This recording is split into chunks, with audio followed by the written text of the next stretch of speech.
The concept that small daily habits add up to big results is mathematically and physiologically true. Taking stairs instead of elevators, parking farther away, doing standing phone calls, taking short walking breaks, these micro-activities do accumulate. If you add an extra 200 calories of activity expenditure daily through these choices, that's 1,400 calories weekly, which over months creates meaningful impact on energy balance and metabolic health. The psychological value is equally important. These small choices reinforce identity as an active person. The poster listing 10 little things that count toward daily rings makes the abstract concrete. You realize that exercise doesn't always mean gym sessions or formal workouts. Gardening counts. Playing actively with kids counts. Carrying groceries counts. This broader definition reduces barriers and makes activity feel accessible. For people intimidated by traditional exercise or those with limited time, recognizing that daily life offers constant opportunities for movement can be transformative. However, let's be brutally honest about the limitations. The caloric and fitness impact of these microactivities is quite modest. Taking stairs burns maybe 5 to 10 extra calories. Standing during a phone call burns perhaps 20 calories more than sitting for that same duration.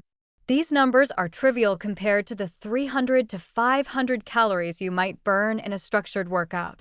If you're relying entirely on incidental activity for fitness, you're not going to build significant cardiovascular capacity, strength, or endurance.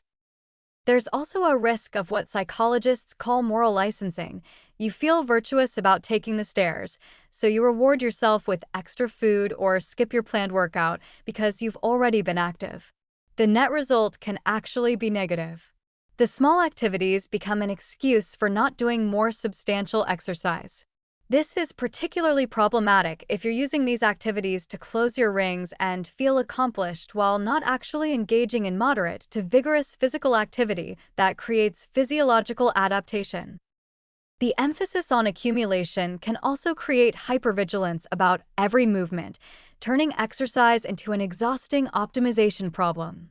You're constantly calculating whether to stand or sit, whether this route has more steps than that route, whether you've moved enough this hour. This mental burden might exceed the benefit of the extra 50 steps you're stressing about. Some people develop almost obsessive-compulsive patterns around activity accumulation, sacrificing enjoyment and spontaneity for marginal metric improvements. For sedentary individuals making initial changes, recognizing small opportunities for movement is genuinely valuable. For active individuals already exercising regularly, optimizing every daily decision for step count is probably unnecessary and potentially harmful to mental well-being. The key is perspective. Small habits are an excellent foundation and valuable supplement, but they're not a substitute for intentional, focused exercise if your goal is meaningful fitness improvement. Use them to raise your baseline activity floor, not as your ceiling.